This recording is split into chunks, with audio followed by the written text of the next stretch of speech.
Assalamualaikum warahmatullahi wabarakatuh. Bismillah, alhamdulillah, wassalatu wassalamu rasulillah Muhammad ibn Abdillah wa ala alihi wa sahbihi wa mawala. Kita berbahagia pada malam hari ini di Pendopo Budaya Taman Suropati, Rangge Gondang Wetan, Kabupaten Pasuruan, di suasana yang penuh sahdu tadi. Ada sebuah lagu yang menawarkan kenangan bagi kita semua. Kita semua hari ini hadir dalam acara Jagongan Budaya Les Bumi Nahdlatul Ulama Kabupaten Pasuruan. Kasih aplaus Allahumma shalli ala Muhammad. Hadirin sekalian, para pemuda, mahasiswa, remaja, aktivis NU, pengurus NU, seniman, budayawan, pemerhati, praktisi maupun akademisi, selamat datang hadir di Pendopo Budaya Taman Suropati, Rangge, Kabupaten Pasuruan ini dalam suasana yang hikmat. Kita malam ini punya agenda perbincangan, maka sebaiknya kita menyapa kembali para pemirsa Televisi 9 yang akan mengudarakan acara ini. Kepada pemirsa di rumah, acara Jagongan Budaya ini akan berlangsung bersama TV 9 Santun Menyejukkan. Hadirin sekalian, ada satu tema yang cukup mengena pada malam hari ini. Nah, alangkah baiknya penuh kekhidmatan agar agak lebih khusyuk, lebih menariknya Anda sedikit mematikan smartphone Anda, karena malam ini dialog kita lebih smart daripada handphone yang Anda gunakan. Ya. Saya yakin bahwa bahasa kebudayaan adalah bahasa sebuah negara itu membicarakan tentang jati dirinya. Dan malam hari ini di samping kita sudah hadir Yai Agus Sunyoto, Ketua Les Bumi, pengurus besar Nahdlatul Ulama yang hadir di antara kita. Les Bumi, lembaga seni budaya muslimin Indonesia, adalah salah satu lembaga yang cukup tua di Nahdlatul Ulama. Selain Ma'arif dan apalagi ya, selain Ma'arif, Les Bumi, Sarbumusi. Nah, itu salah satu lembaga yang tertua yang era zaman di atas 60-an pernah dipimpin oleh seseorang namanya Jamaluddin Malik. Jamaluddin Malik itu ayahnya Kamelia Malik. Itu yang paling penting, ya kan. Nah, hari ini ada satu tema bahwa Nahdlatul Ulama menjadi bagian yang sering dibicarakan sebagai bagian dari wujud sesuatu yang sosial keagamaannya disebut sebagai Islam Nusantara. Nah, kok kebetulan memang kata Nusantara itu kata NU ada di depannya. Nusantara. Nah, apakah kemudian itu mengandung sebuah makna yang dilatar belakangi oleh banyak hal? Saya yakin narasumber di depan kita nanti ada Gus Haidar Hafid. Dia adalah sastrawan pesantren yang akan menyajikan puisi untuk kita semua pada malam hari ini. Di antara hangatnya kopi dan nikmatnya kacang rebus yang bisa kita nikmati, hadir juga Habib Rafi Ali Malibari sebagai salah satu pengamat seni sastra dan kebudayaan Indonesia, tapi hari ini beliau akan berbicara di Pasuruan bagaimana kita berbicara tentang kebudayaan. Nah, yang paling penting adalah kita minta Mas Agus Sunyoto, saya enaknya manggil Gus saja. Kalau manggil Kiai nanti kesannya kita ini jadi sungkan untuk interupsi nanti. Nggak apa-apa. Begini Mas Agus, tema malam hari ini adalah Nahdlatul Ulama dan warisan strategi kebudayaan Wali Songo. Anda tahu semua, Mas Agus punya buku Atlas Wali Songo, yang saya yakin itu harganya kalau berapa kemarin terbitan pertama harganya sekitar 400.000 Mas Agus ya, 400.000. Itu harga yang tidak mahal untuk sebuah ilmu. Tapi saya yakin yang hadir di sini hari ini pasti hanya beberapa orang yang memiliki koleksinya, ya kan? Itu pun dalam bentuk fotokopi. Jangan difotokopi dan jangan beli buku yang bentuk bajakan.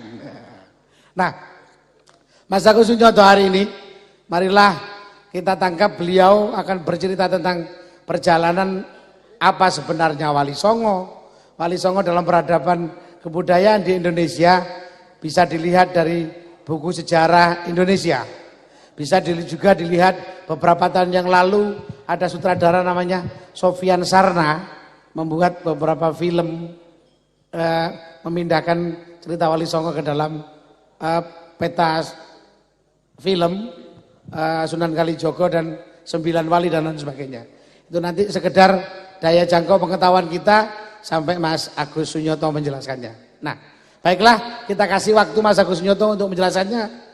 Kita kasih aplaus dulu. Allahumma sholli ala Muhammad. Monggo Mas Agus. Assalamualaikum warahmatullahi wabarakatuh. Alhamdulillah. Alhamdulillahirabbil alamin wa bihi nasta'inu ala umuri dunya waddin. Wassalatu wassalamu ala asyrofil anbiya'i wal mursalin sayyidina wa maulana Muhammadin wa ala alihi wa ashabi ajma'in. Amma ba'd.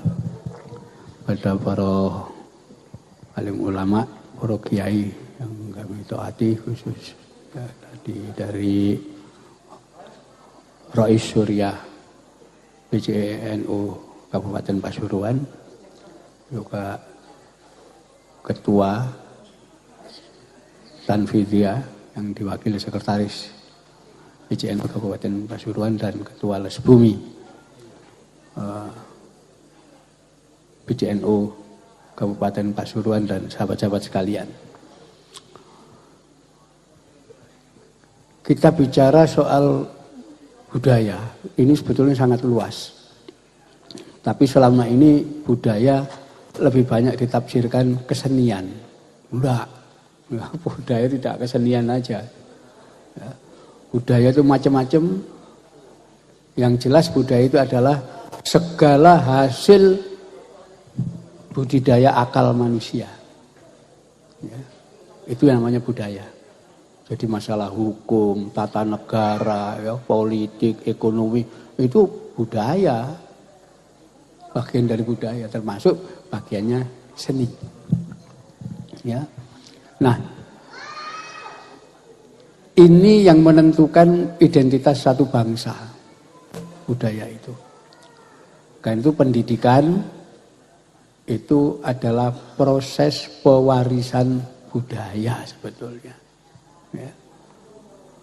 Kenapa? Ya memang orang dididik untuk mewarisi nilai-nilai dari leluhurnya. Di mana-mana pun seperti itu. Ya. Tapi kemudian ada usaha bagaimana seluruh budaya yang ada di dunia ini dihancurkan, dirusak. Ya. Dengan sebuah program yang dinamakan globalisasi. Di mana bunyi definisi dari globalisasi adalah penghilangan semua identitas etnis, bahasa, budaya, agama yang sifatnya lokal. Termasuk teritorial negara itu sudah tidak ada, namanya global. Disitulah penghabisan terhadap semua warisan budaya. Identitas bangsa dirubah. Itu terjadi pasca runtuhnya komunisme tahun 1990. Itu mulai digulirkan globalisasi. Ya, ini ada beberapa fase nanti. Nah, sejak awal ya, kita bisa baca di hasil pertemuan negara-negara imperialis dunia, ya, pertemuan di Bretton Woods tahun 1944 tentang model kolonialisme baru, neokolonialisme, penjajahan baru. Ya, itu nanti kita bisa baca.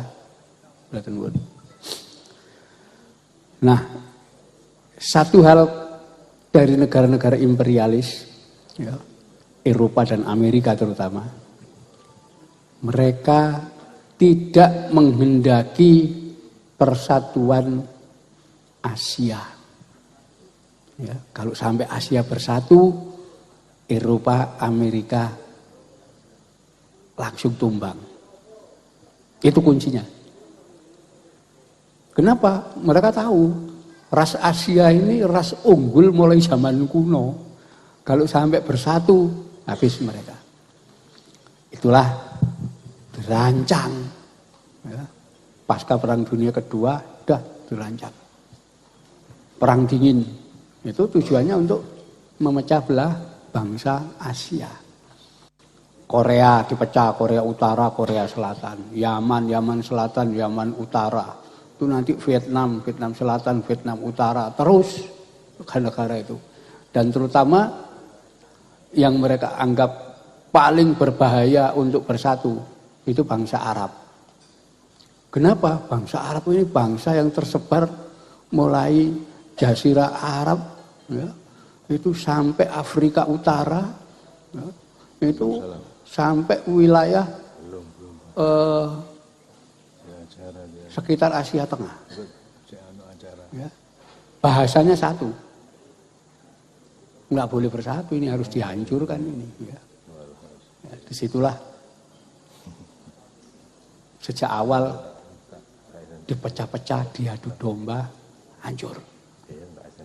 Ya. Sampai sekarang mana ada negara Arab yang aman? Ya, semua dibikin dihancurkan. Libya sudah bagus dibikin apa? Gaddafi dihancurkan, semuanya dihancurkan. Memang targetnya begitu. Sampai terakhir ada satu upaya bagaimana Arab ini merupakan bangsa yang tidak beradab, ya, tidak punya peradaban. Muncullah mulai Al-Qaeda nanti, ya, Jabhat al-Nusra semuanya, Boko Haram sampai ISIS yang hanya pamer ngebom orang, bunuh orang, nyembelih orang dan dipamerkan di. Sehingga kesannya orang Arab ini orang biadab yang suka membunuh orang, yang suka ngebom orang. Itu ciri itu disebarkan lewat media massa, media sosial dan seterusnya. Ya, sampai saya itu pernah di WA itu ada kiriman video, ya, untuk menunjukkan bagaimana pandangan masyarakat dunia terhadap orang Arab. Di mana ada seseorang memakai jubah, pakai surban, membawa tas. Ya, dia jalan, ada orang duduk-duduk dilempar tas. Karena yang lempar orang Arab jubahan pakai surban. Lari semua. Kenapa? Itu pasti bom. Ya, orang duduk di restoran dilempar, lari semua. Pokoknya itu. Ya. Ini ya, settingan yang sifatnya global. Ya, padahal dalam kenyataan bangsa Arab ini bangsa tua. Ya, 5.000 tahun sebelum Masehi sudah ada, ya, kerajaan Sumeria, kerajaan Akkadia, Babilonia, itu wong Arab kabeh. Ya. Itu kodek hukum Hammurabi itu 5.000 tahun sebelum Masehi. Ya. Mendirikan peradaban kuno. Ya. Itu sisa-sisa arkeolog sak dunia tahu peradaban itu. Ketika semua belum mengenal tulisan, orang Arab sudah pakai huruf paku. Ya, tulisannya itu. Bahasanya ya bahasa Arab, nggak berubah. Ya. Artinya zaman kuno. Termasuk Nabi Ibrahim itu peradaban Babilonia. Ya. Jadi Nabi Ibrahim itu asalnya dari kota Ur. Kota Ur itu di sebelah utaranya Baghdad. Ya, sekarang jadi pusat studi arkeologi dunia. Ya. Di mana dikisahkan saat itu orang-orang Babilonia sudah maju teknologinya, membangun gedung-gedung tinggi, menara-menara tinggi. Ya. Nah, disitulah Nabi Ibrahim konflik dengan penguasa Babylon saat itu, Namrud. Sehingga Nabi Ibrahim meninggalkan kota kelahirannya bersama keponakannya Nabi Lut, pindah ke Jazirah Arab. Jadi asalnya bukan dari Jazirah Arab Nabi Ibrahim, tapi dari kota peradaban, kota Ur. Ya. Itu sebabnya nanti keturunan beliau Nabiullah Muhammad SAW itu juga membangun peradaban. Ya. Kota beradab dari kota Yathrib diubah menjadi Madinah. Ya. Itu kota budaya, kota peradaban. Ya. Jadi kenapa? Karena Madinah itu hubungannya dengan akar kata tamadun. Ya. Budaya, peradaban. Ya, jadi itu. Tapi sekarang, Arab itu sudah dicitrakan, sudah suka perang, suka bunuh, suka begitu. Hampir semua negara kayak begitu. Termasuk Indonesia. Ya. Indonesia ini sulit untuk dipecah. Ya. Padahal jumlah sukunya banyak, agamanya banyak. Ya. Tradisi budayanya banyak, tapi sulit dipecah. Karena itu kemudian diusahakan untuk digeser semua identitas lokal. Karena kunci Indonesia ini ada pada lokalitas. Itu yang dinamakan Bhinneka Tunggal Ika itu sebetulnya keberbedaan ini, itu kuncinya. Kenapa mampu bertahan? Ya. Disitulah setelah globalisasi berlangsung 20 tahun, kita di PBNU, teman-teman, melakukan penelitian tahun 2010. Ya. Tentang pengaruh globalisasi terhadap kehidupan budaya masyarakat warga Nahdliyin. Saya lakukan beberapa penelitian desa-desa yang 100% NU. Ternyata sudah berubah.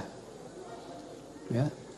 Anak-anak usia sekolah TK sudah tidak ada lagi yang menggunakan nama lokal. Nama Jawa tidak ada. Ya. Tidak ada. Anak namanya Margiono, Koirul, Joko, Bambang, sudah tidak ada. Nama anak berubah. Farel, Arvandu, ya. Iya, Ronaldo, macam-macam. Yang perempuan juga nggak ada lagi. Nama anak lahir, Marfu'ah, nggak ada. Seringatun, nggak ada. Ya, nggak ada, semua berubah. Cornelia, Adelia, ya, sampai ada namanya Madonna. Ya, ada itu. Anak pakai nama Madonna. Ya. Panggil Dona, saya tanya, namanya siapa ini? Ya. Dari mana asalnya? Dari Gresik. Mosok wong Gresik jenenge Madonna. Enggak, nama aslinya Romadona.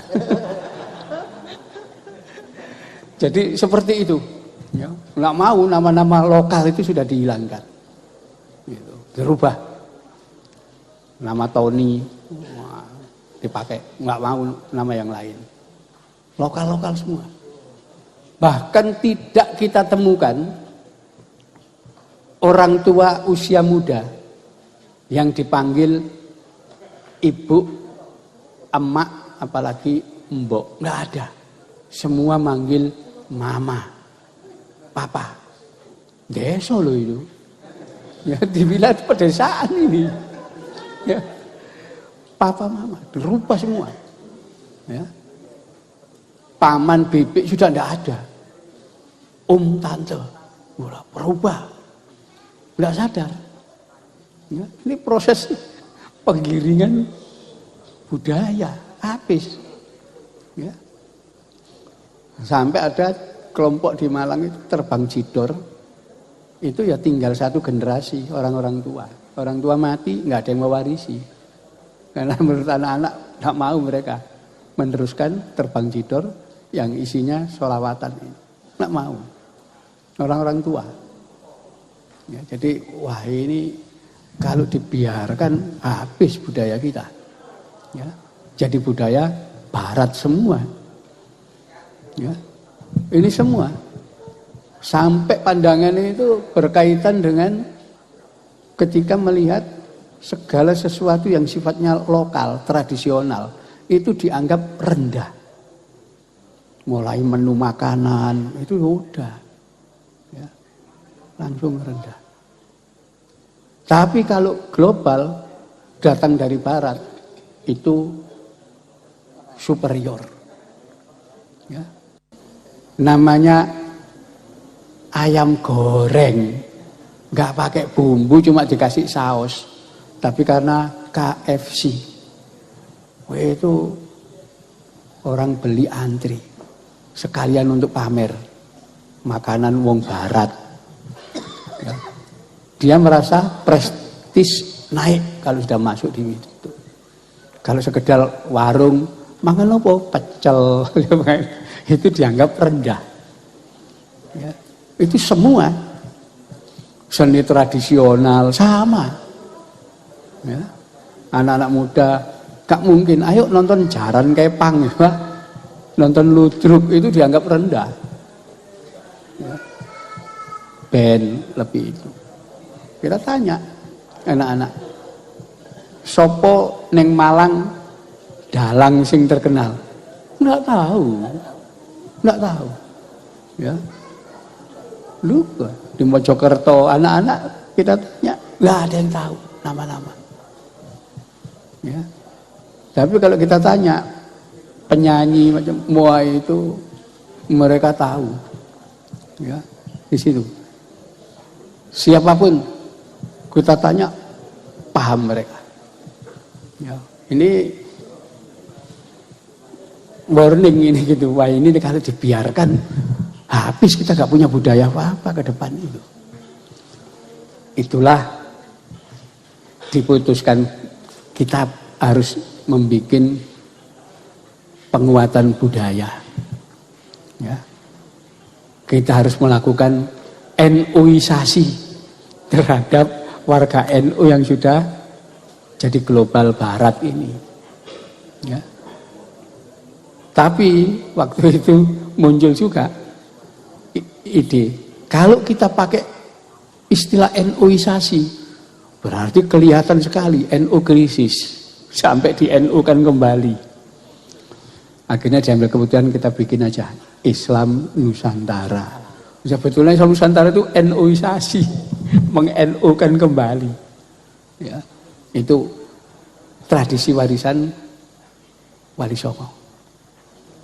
Ya, yang pelan-pelan sekarang sudah tergusur habis karena semua orientasinya pada barat. Ya. Itu yang namanya keakraban dalam keluarga, dalam jamaah, itu sudah ya, pelan-pelan turun kualitasnya. Ya. Ini nanti lihat aja kalau Idul Fitri. Dulu pasti datang orang silaturahmi. Sekarang enggak, cukup kirim SMS. Sudah enggak perlu ketemu. Ya. Nanti kalau ketemu teman sama teman, udah kita Idul Fitri ketemu. Duduk masing-masing sibuk dengan gadgetnya sendiri-sendiri, WA, gak omong-omongan. Jadi ini pengaruh luar biasa. Ya. Artinya individualisme makin menguat dan kemudian kolektivitas merosot kualitasnya. Ya. Oh, Indonesia itu sudah dikenal sosiolog, antropolog sak dunia adalah bangsa yang memiliki jiwa jamaah, yaitu gotong royong. Itu sebabnya kalangan sosiolog, antropolog gak kaget ya, kalau yang paling besar itu adalah Ahlus Sunnah wal Jamaah. Kenapa? Sifatnya orang kita jamaah memang. Nah, itu kelompok-kelompok eksklusif, ya Islam-Islam garis keras itu, nggak ada pendukungnya, jaringan gurem aja mereka. Kenapa? Karena gak ngusung kejamaahan. Kenapa? Itu watak kita mulai zaman kuno, ya mulai zaman purba itu uang kita itu sudah seperti itu. Ya, kita bisa menemukan jejak tulisan-tulisan dari India, bagaimana bangsa di lautan yang mereka sebut Kalakea atau monster laut itu orang Indonesia. Itu mereka gambarkan kalau sudah naik dari lautan itu dengan berenang, itu jutaan orang naik ke India sana. Ya. Begitu sampai di India, menjarah, ngerampok kota-kota di sana. Ya. Bahkan tempatnya Dewa Indra itu mereka sebut Indraloka, itu di Amarawati. Dijebol, dijarah sama orang-orang. Bidadari yang cantik-cantik itu dibawa lari ke laut. Ya itu catatan India kuno. Orang kita tuh gerombolan begitu. Ya, jadi oh ini berarti watak ya, kolektivitas masyarakat Nusantara mulai zaman kuno. Ya. Abad 8 Masehi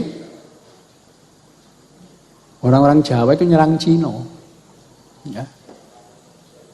Mereka nyerang Tonking, wilayah di utara sana, naik di sana, ya, dan orang-orang Cina tidak mau menghadapi orang Jawa. Masuk kota, benteng ditutup, orang Jawa dibiarkan di situ, ya, gak diladeni, ya, jarah silakan tapi tidak dilawan. Sampai kemudian terjadi musim dingin datang, wong Jawa kedinginan balik dewe. Tapi itu dicatat di Cina bahwa kita pernah nyerang sana. Ya. Nah, sekarang kita khawatir, wah nanti Cina nyerang Indonesia, lah itu terbalik dulu kita nyerang sana kok. Ya. Sampai nanti Kamboja itu pendirinya Jayawarman II, wong Jawa, kerajaan Angkor itu. Ya. Thailand, Suwarna Bumi, orang dari sini semua nyerang ke sana dan kemudian mendirikan kekuasaan peradaban kuno. Nah inilah yang kemudian turun diwariskan sampai zaman Sriwijaya, Mojopahit dan seterusnya. Ya. Baru belakangan Islam disiarkan Wali Songo. Ya, sebelum itu sudah banyak ya, orang dari berbagai negara dakwah Islam tapi tidak pernah berhasil. Ya. Bahkan di dalam kitab Musyoror itu ditulis Sultan Al-Gabah dari negeri Rum, ya, Rum itu wilayah Turki sana, pernah ngirim 20.000 keluarga ke Jawa. Ya. Keluarga ini dihabisi sampai tinggal 200 orang. Ya. Itu cerita zaman kuno. Sampai Sultan Al-Gabah dilapori marah dan kemudian mengirimkan ulama-ulama yang punya karomah ke Jawa. Ya. Mengusahakan bagaimana Jawa bisa dihuni umat Islam. Nah, di antara ulama yang dikirim itu terdapat seorang tokoh yang di kalangan orang Jawa sangat legendaris namanya, yaitu Syekh Subakir. Ini jauh sebelum Wali Songo. Kenapa? Terjadi abad 9 Masehi. Syekh Subakir. Enggak. Jadi abad 9 itu belum jauh, Majapahit belum lahir. Ya, jadi itu terjadi. Ya. Jadi pribumi di sini sulit diajak masuk Islam. Terutama ada hambatan dari penganut agama Tantra. Ya, ada agama Tantrayana itu asalnya dari India Selatan. Ya, agama ini memuji perempuan, unsur perempuan, Dewi Kali, Dewi Durga, itu dipuja. Ya, salah satu syarat pemujaan itu di sebuah kshetra kuburan mereka menjalankan upacara ibadah namanya Pancamakara atau Molimo 5M. Ya, di mana M pertama mamsya, daging, matsya, ikan, madya, arak, minuman keras, maituna, bersetubuh, dan mudra, samedi. Ini dilakukan di area kuburan dan mereka melakukan upacara itu. Ya.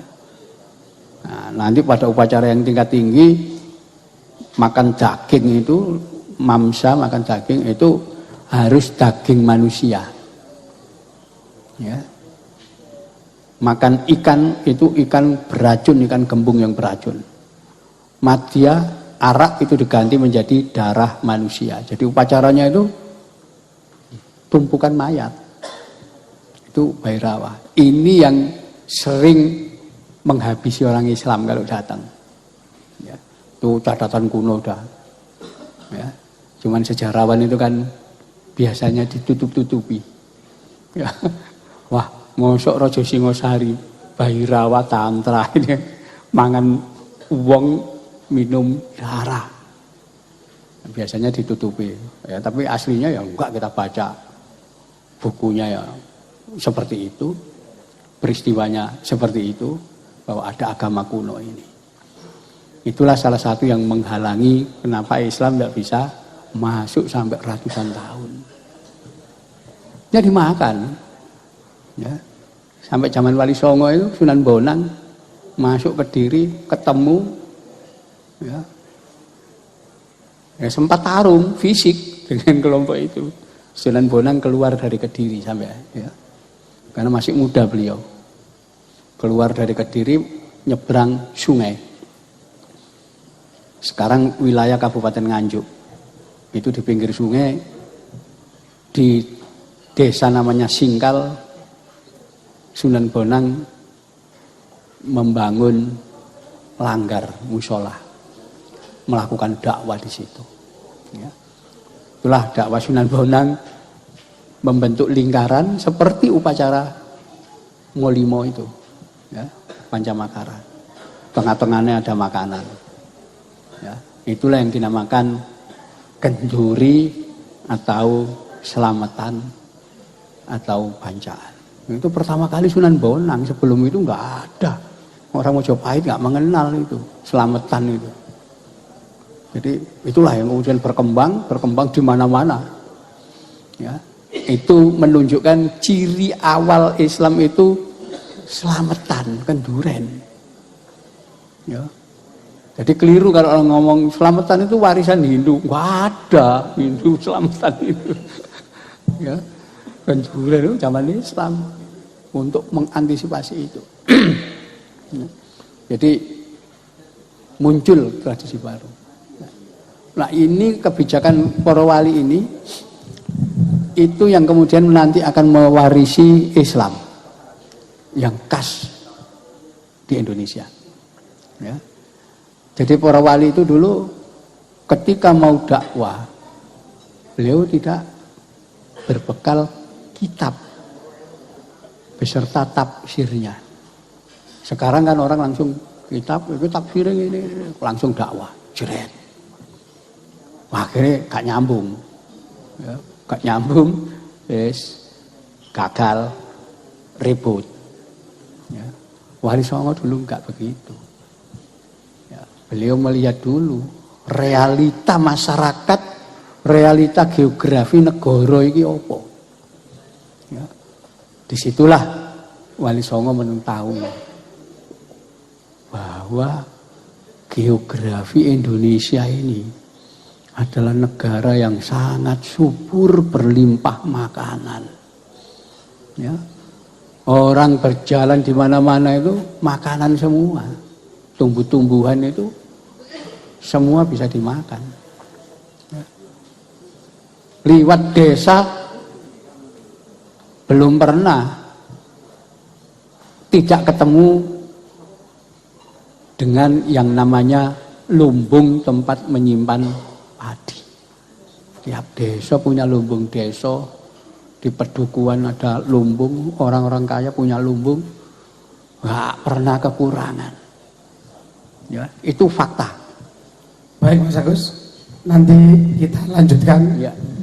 Closing berikutnya. Tadi ada pembahasan tentang beberapa hal, tapi saya yakin pemirsa di rumah maupun para hadirin di depan ini ada yang cukup penasaran dengan beberapa hal menyangkut bahwa sebelum Wali Songo ini ada, Wali Songo ini muncul dalam kejaran Indonesia, ada sejarah sebelumnya yang terbentuk Islam hadir di Indonesia.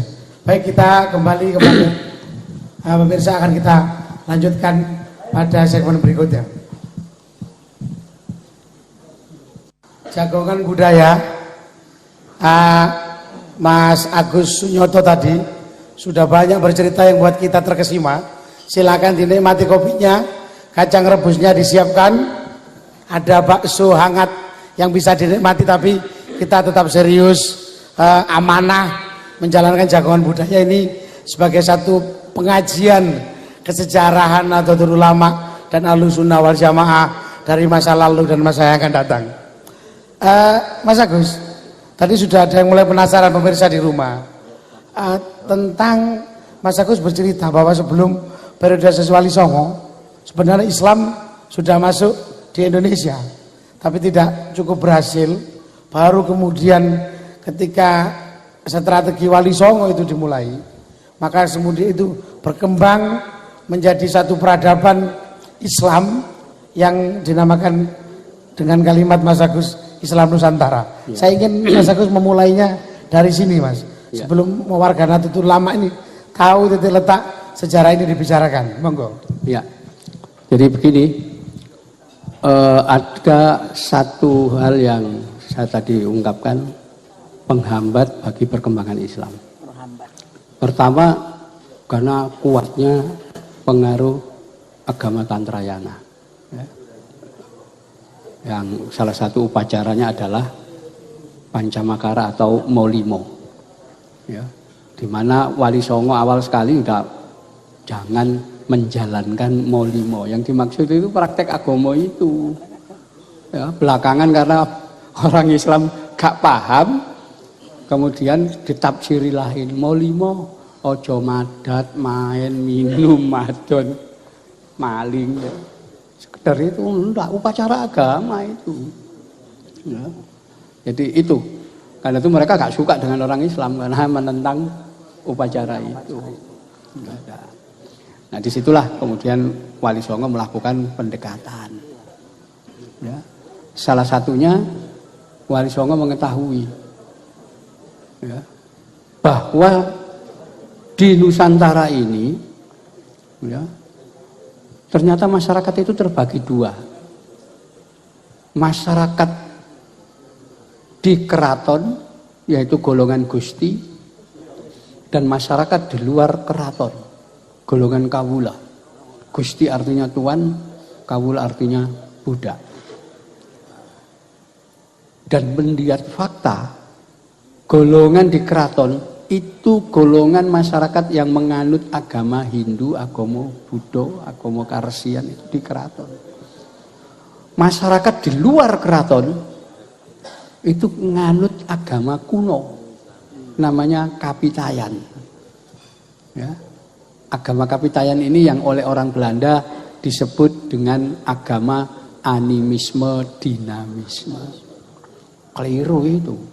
Ya. Kenapa? Karena Kapitayan ini agama tauhid. Ya. Kenapa dari kata akar Kapitayan dari kata-kata pitaya? Ya. Ajaran tentang taya. Taya itu apa? Kosong. Ya, bahasa zaman kuno, bahasa kuno, taya itu artinya kosong. Suwung. Ya. Dia didefinisikan dengan sebuah kalimat tan keno kinoyo ngopo, tidak bisa diapa-apakan. Ya, kenapa? Suwung didefinisikan apa? Tidak bisa. Ya. Nah, karena itu salah satu ibadah adalah gua. Jadi orang-orang sembahyang menghadap gua. Kenapa? Gua itu simbol suwung kosong. Ya. Nggak boleh digambarkan sesembahan itu kayak manusia. Nggak boleh. Itu bedanya Hindu, Buddha, dan Kapitayan. Kapitayan nggak boleh. Ya. Sampai ketika mereka pada masa megalitik, zaman megalitikum membangun tempat ibadah namanya sanggar, itu juga bagian tengahnya ada lubang kosong, sembahyang menghadap ke arah situ. Ya. Nah, yang dinamakan sembahyang di dalam agama itu adalah menyembah Sang Hyang Taya menghadap ke arah kosong, baik gua atau lubang kosong di sanggar. Ya. Dan gerakannya ada 4. Tulajek, berdiri, ya, dengan sikap swadikep. Swa, aku, dikep, mendekap. Jadi seperti ini. Ya, itu agama kuno, Kapitayan. Berdiri, tulajek, menghadap ke arah ruang kosong. Gerakan kedua, tungkul, menunduk melihat tanah sambil memegang lutut. Rukuk, persis. Ketiga, tondem, sujud, seperti bayi dalam perut ibunya, sujud. Ya. Yang keempat, tulumpuk, duduk di atas kedua tumit. Itu sembahyang Kapitayan. Ya. Karena Wali Songo sudah memahami bagaimana amaliyah ibadah Kapitayan, maka Wali Songo, ya, kemudian memutuskan. Ya. Ini terutama gagasan dari Sunan Bonang. Sebetulnya orang-orang Kapitayan ini sudah Islam. Ya. Ajaran tauhid, amaliyah ibadahnya sudah Islam, tapi belum khitan, belum membaca syahadat, ya, dan belum mengenal Al-Quran.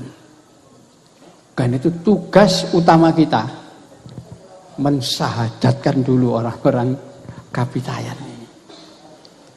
Kemudian khitan. Setelah itu mengenalkan Al-Quran. Ya. Itulah untuk kali pertama kita kenal tradisi yang namanya sekaten. Ya. Itu ketika Sunan Bonang menjadi imam di Masjid Demak. Itu pertama kali dilakukan upacara sekaten. Ya, sekaten itu sebetulnya dari kata-kata syahadaten, ilate wong Jawa gak bisa. Sekaten itu pensyahadatan massal awal. Ya, nanti tradisi itu nanti turun sampai ke Pajang, Mataram, sampai Jogja, Surakarta, itu ada sekaten. Pensyahadatan massal. Potong sedikit ya. Ya. Wali Songo barangkali pemirsa agak penasaran. Beberapa mahasiswa tadi berbisik-bisik tadi. Mas, Wali Songo itu Kan urutan sesuai sejarah itu kan Maulana Malik Ibrahim, Sunan Ampel, hingga Sunan Gunung Jati sesuai yang ditulis sejarah itu memang berdasarkan urutan tahunnya, atau mereka pernah hidup bersama, atau mereka seperti suatu majelis tertentu yang jumlahnya 9 orang dan mereka bersama-sama syiar Islam di Indonesia. Ya. Jadi ada kalangan masyarakat awam yang menganggap Wali Songo itu hidup sejaman dan seterusnya bareng. Tapi ketika kita teliti, oh enggak. Ya. Syekh Maulana Malik Ibrahim bukan Wali Songo. Kenapa?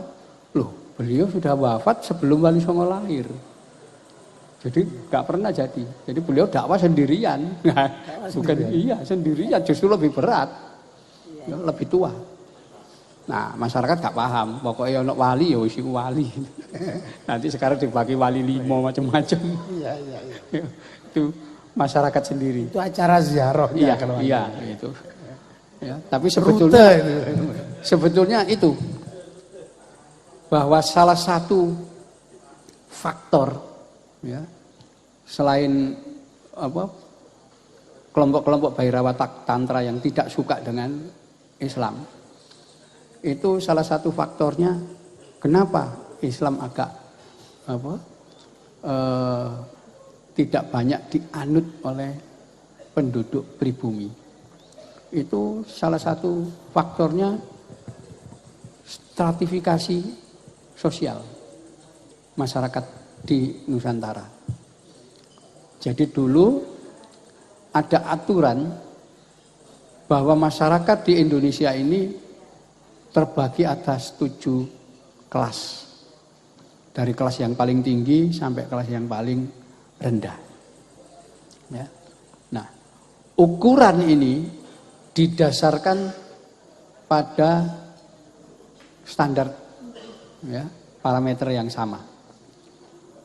Masyarakat yang menduduki posisi tinggi itu adalah masyarakat yang lemah hubungannya dengan kehidupan duniawi.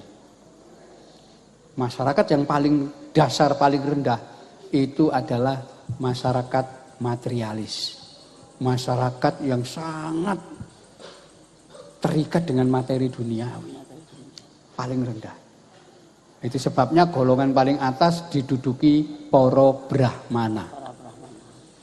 Ya, para pertapa yang tidak punya kekayaan apa-apa, hidup di hutan, hidup di pertapaan-pertapaan. Ini kelas paling tinggi, yang paling dekat dengan Tuhan. Ya. Kelas yang diberi kewenangan untuk mengajarkan masalah agama. Karena agama itu suci, tidak ada hubungannya dengan materi duniawi. Nih. Kelas kedua golongan ksatria, yaitu golongan masyarakat yang mengabdi kepada negara, tidak diperbolehkan memiliki kekayaan pribadi. Ya, golongan ini dihidupi oleh negara. Kenapa? Mereka yang ngurus negara. Ya, golongan ksatria, mereka yang jadi tentara, jadi macam-macam itu golongan ini. Tapi tidak boleh memiliki kekayaan pribadi. Yang lebih rendah lagi golongan waisya, golongan petani. Petani sudah lebih rendah. Kenapa? Karena sudah punya rumah, punya pekarangan, punya sawah, punya ternak. Ya. Jadi makin kaya seseorang, makin rendah status sosialnya. Di bawah waisya, golongan ketiga, ada golongan keempat. Golongan sudro, kaum sudra. Siapa golongan sudra ini? Ya, itu nanti kita bisa baca di kitab Salokantara, masalah hukum kewarganegaraan. Yang disebut golongan sudra itu saudagar, rentenir, orang yang menyewakan perhiasan emas, pakaian, tuan tanah, pokoknya wong kaya berlebihan. Itu disebut golongan sudra. Tidak boleh bicara soal agama, soal negara, nggak boleh, sudra. Kamu bicara soal keuntungan, bicara soal uang, soal materi aja. Ya, itu. Disitulah nanti di bawah sutra masih ada lagi golongan candala. Candala. Siapa golongan candala? Yaitu golongan masyarakat yang hidup dari membunuh makhluk lain. Pertama, tukang jagal. Itu dia hidup dibayar untuk bunuh makhluk lain. Golongan candala, rendah. Pemburu, dia juga membunuh makhluk. Nelayan itu juga sama. Bunuh beribu-ribu ikan hanya untuk dapat uang. Itu golongan candala. Termasuk abdi negara, ya, namanya singa negara, singa menggala, Al-Gujo. Dia dibayar untuk membunuh orang yang dihukum. Itu golongan candala. Terima kasih Mas Agus. Jadi di situ. Nanti bisa kita lanjutkan. Pemirsa sekalian, di antara kita agak ada refresh sebenarnya karena hadir di antara kita Mas Raffi selaku pemerhati kebudayaan dan Gus Haidar. Sebelum kita lanjutkan nanti untuk strategi kebudayaan dan bagaimana strategi Wali Songo, bagaimana menyebarkan Islam di Indonesia dengan segala keunikannya, kita minta dulu Gus Haidar Hafid untuk tampil membacakan puisi bagi kita semua. Agus.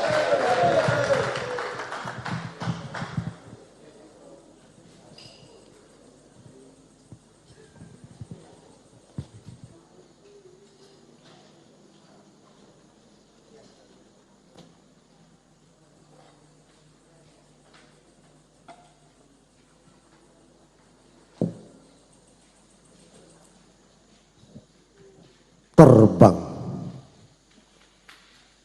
Aku ingin terbang untuk memainkan nazam Hulasah Alfiyah. Aku tabuh terbang demi tiba terasa lezatnya. Angan terbang menuju hari barat. Aku butuh terbang. Angan melayang hingga nirwana. Seirama dawai mantra puisi yang aku rangkai, bahwa negeri ini negeri indah. Matahari membelah bumi menjadi khatulistiwa. Negeri rahmat, berterbangan ingatan menjadi luapan lupa. Lupa yang menguap bersama panas dendam, menjadi awan amarah, menggumpal di angkasa. Mendung tebal ampunan, seketika hujan rahmat turun deras membasahi jiwa-jiwa khatulistiwa, menumbuhkan keindahan beraneka ragam warna. Aku terbangkan niat bersama aku sadari takdir. Akulah Indonesia, menjadi Indonesia, banggaku bersama kehendak Tuhan. Aku telan kullu hizbin bima ladaihim farihun, sebagai obat kuat mempertahankan negeriku. Tak urusan dengan apa saja, aku biarkan para koswah kulub leleh oleh panas hati memandang aku ber-Indonesia dengan bualan khilafah yang mereka bungkus agama. Khilafah bukan agama. Sama seperti Indonesia, bukan agama, tetapi adalah negara Jangan rebut negeri kami, sebab aku yang terlanjur Indonesia. Akulah barikade, perobek merah putih, akan aku koyak dada mereka.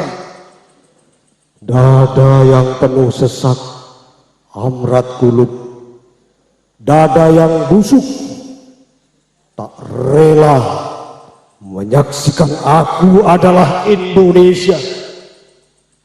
Sakit hati dengar kabar aku yang Indonesia ternyata memeluk agama, taat melebihi kira sangka buruknya.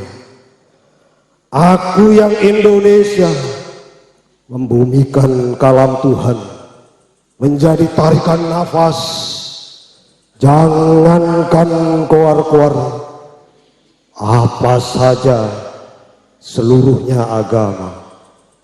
Rupaku yang Indonesia tak sejelek hatiku. Akulah Indonesia, tak satupun nabi atau sahabat adalah Indonesia. Akulah Indonesia, doa nabi bersama orang-orang miskin. Akulah Indonesia, miskin rupa, miskin tinggi badan, miskin bentuk tubuh, bersemayam di dalamnya akhlak karimah. Tumbuh dari merendah sebab memang tidak tinggi. Lahir dari merasa jelek sebab tak ada kesempurnaan lahiriah. Indonesia, banggaku berbangsa Indonesia.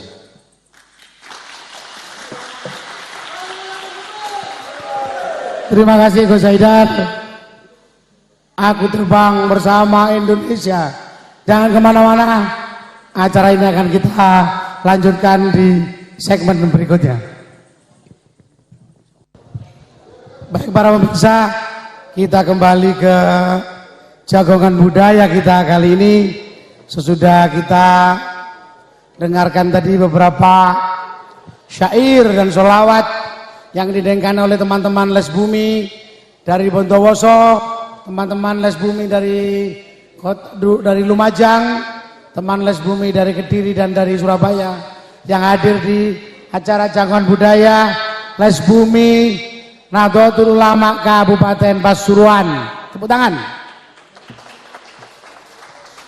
Kita sudah sampai pada beberapa pembahasan tadi, utamanya Kiai Agus atau Mas Agus Sunyoto akan kita menerangkan beberapa hal yang paling utama dari Wali Songo ini yang menjadi bagian sesuatu yang menjadi milik Nahdlatul Ulama dan hari ini dan menjadi warna sendiri Islam Nusantara di Indonesia. Tapi sebelum itu ada Mas Raffi sebagai analis, barangkali panjenengan membaca buku, menjadi mahasiswa dulu Anda juga aktivis dan mengamati beberapa tulisan tentang Islam Nusantara. Sampai hari ini Anda juga karib dengan Mas Agus Sunyoto, saling bertukar WA terhadap sejarah kebudayaan Indonesia maupun sejarah kebudayaan Islam Nusantara. Barangkali ada satu yang bisa disampaikan pada jagongan budaya kali ini. Silakan Mas Raffi. Terima kasih. Kembali ke Les Bumi dan tadi disampaikan secara panjang lebar oleh Yai Agus perjalanan kebudayaan dari abad 9 sampai Wali Songo dan sampai Les Bumi yang kemudian ada frame Islam Nusantara. Banyak menjadi polemik dan sering disalahpahami bahwasannya ini adalah Urdu baru, Urdu ya, Urdu ya. Dikira mazhab baru ya. Ya, madzhab baru. Padahal tadi disampaikan kalau mengikuti penjelasan secara runut dan kronologis bahwasanya membedah kebudayaan adalah menjelajahi diri sendiri. Kita berselancar menjelajahi diri sendiri.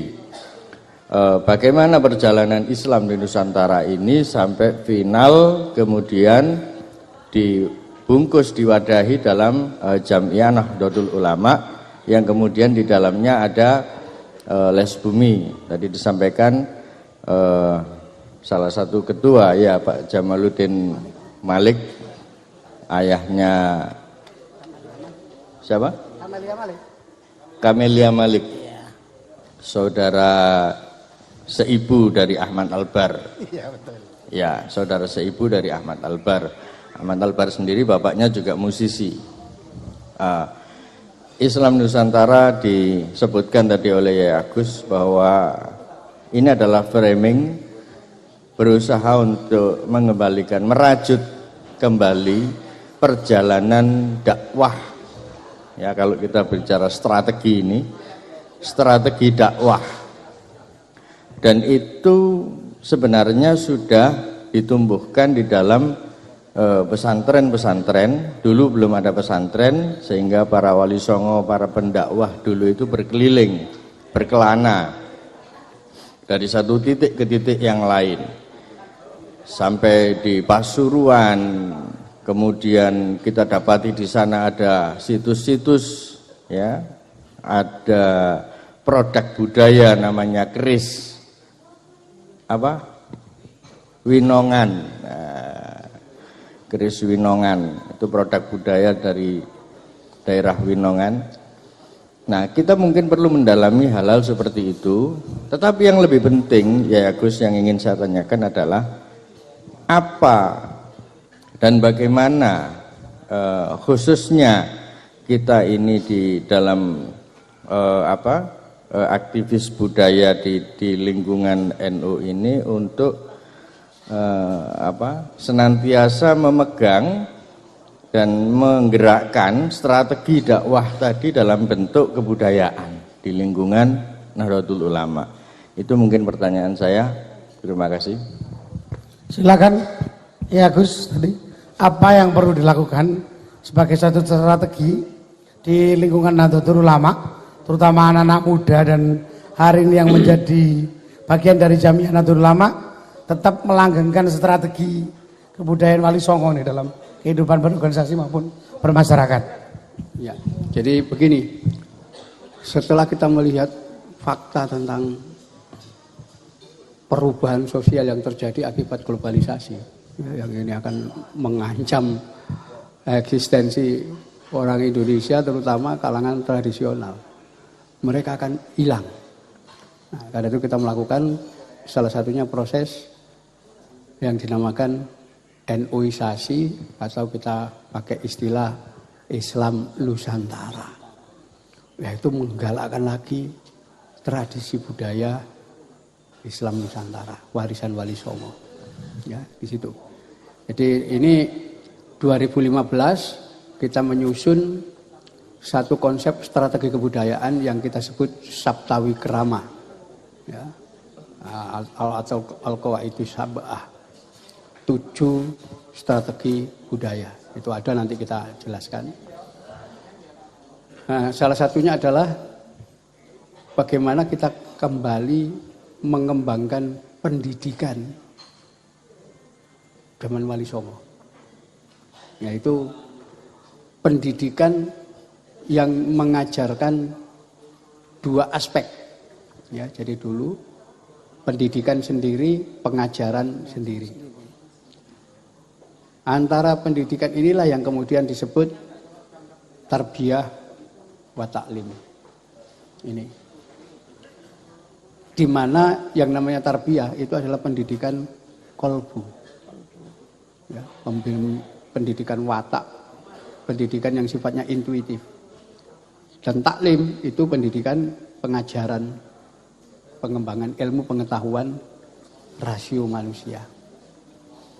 Itu mulai zaman kuno yang diajarkan Wali Songo juga dua hal itu. Tidak boleh memisahkan antara aspek intelektual dan aspek intuitif, antara ilmu akal dan ilmu kolbu. Dan ini kan sudah hancur ketika pemerintah Belanda kolonial memperkenalkan schooling system, sistem sekolah.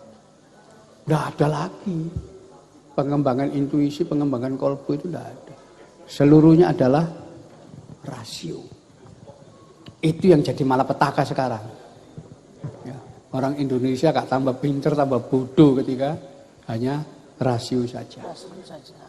Ini problem sekarang. Jadi ini yang akan dikembalikan lagi. Ya, jangan sampai lepas dua aspek. Antara pendidikan dan pengajaran, antara tarbiyah wa ta'lim. Itu jangan sampai putus satu-satu. Itu harus dijalankan. Sekarang ini lebih banyak taklimnya.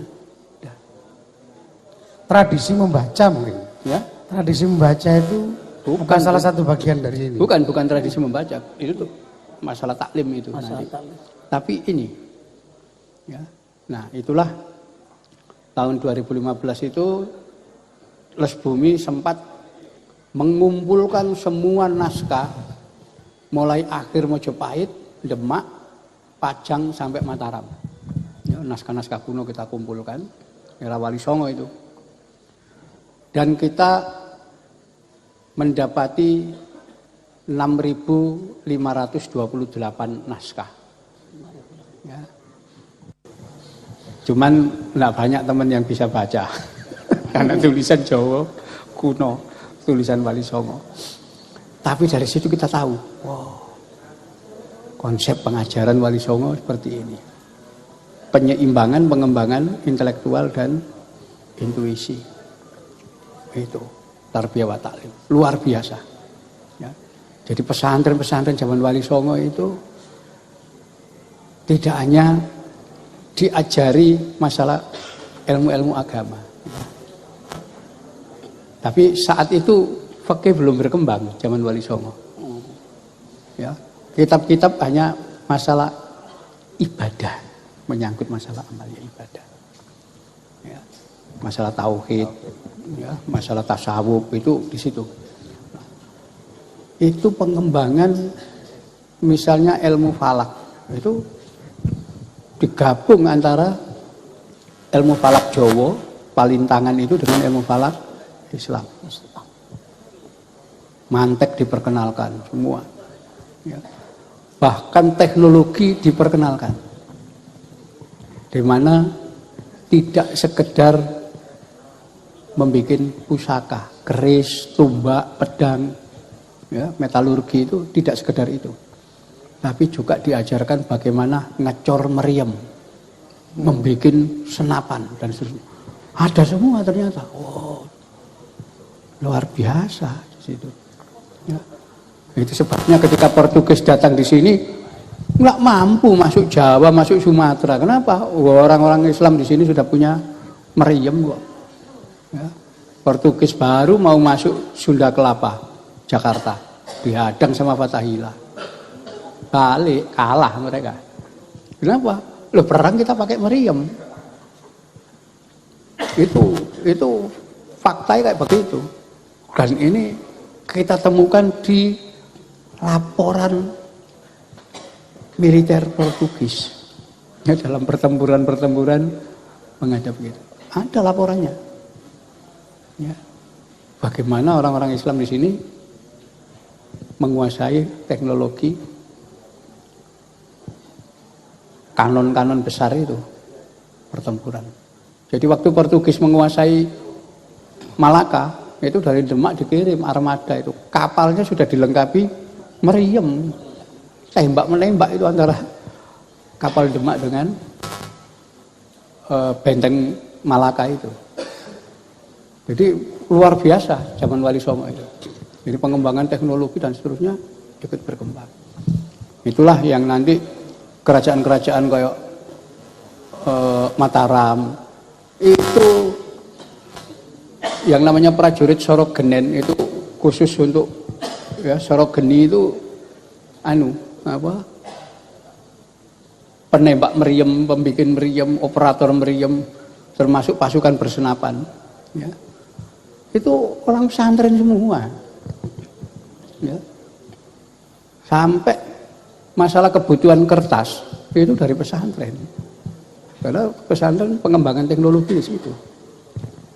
Panglima-panglima militer Mataram itu orang dari pesantren. Tidak ada sekolah, karena belum ada sekolah. Nyantri. Sampai raja aja nyantri. Ya, sampai zaman Pakubuwono itu nyantrinya di Tegalsari.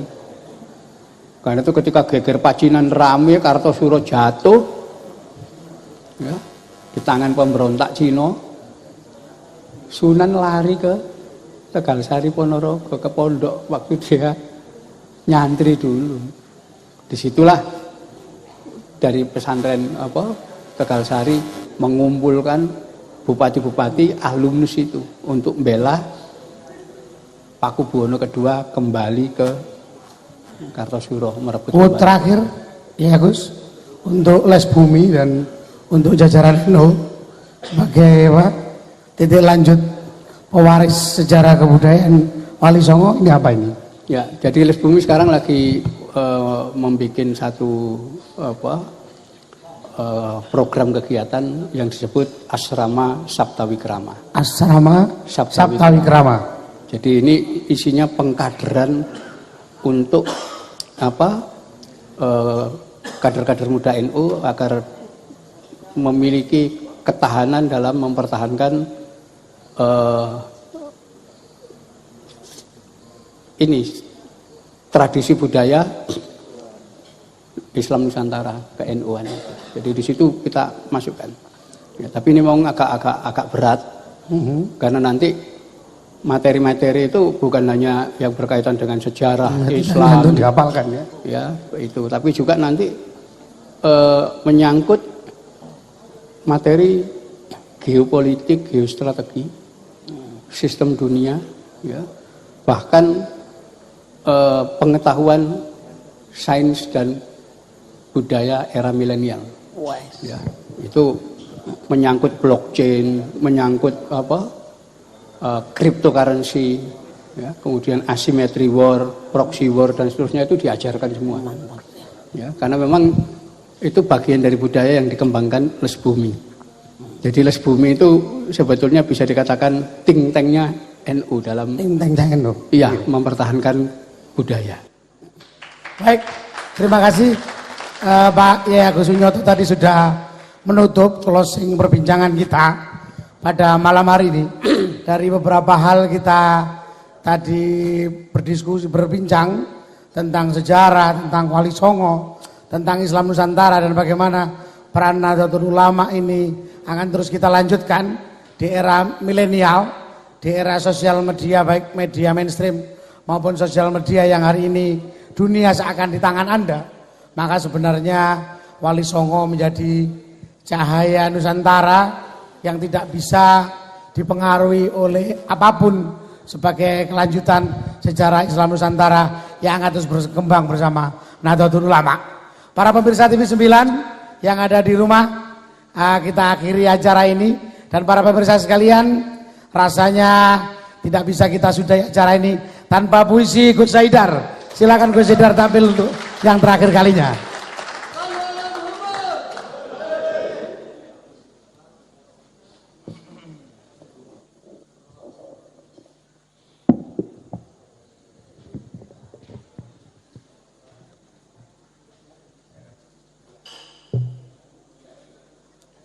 Gus Dur, Gus, hari ini kebencian tumbuh subur di mana-mana.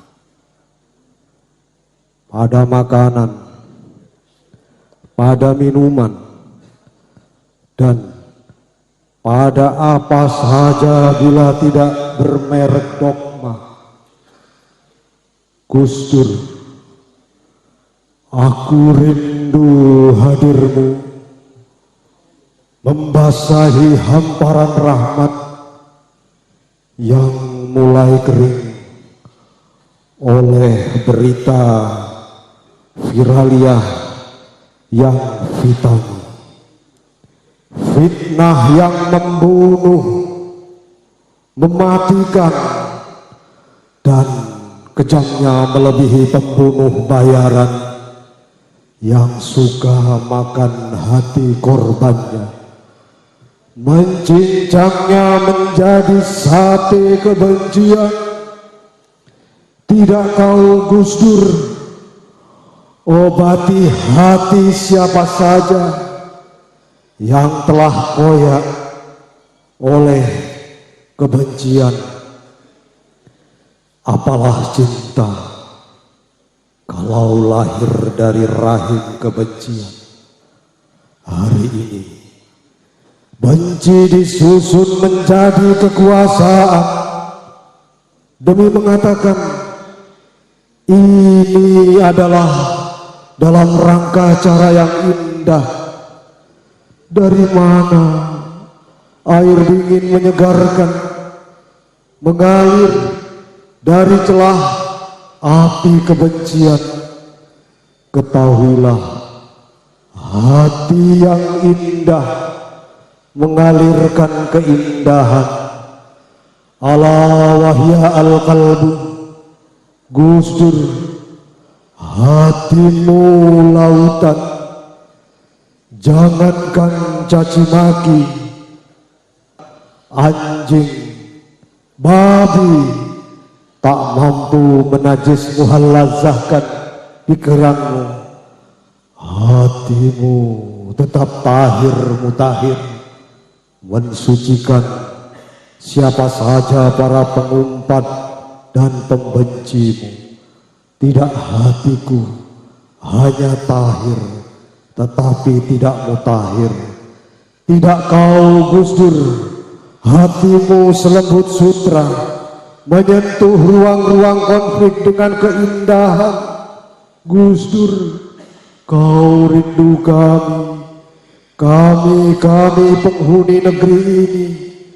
Aku tak percaya kau mati. Seluruh alam hingga kini membicarakanmu tentang kau adalah tonggak kehidupan.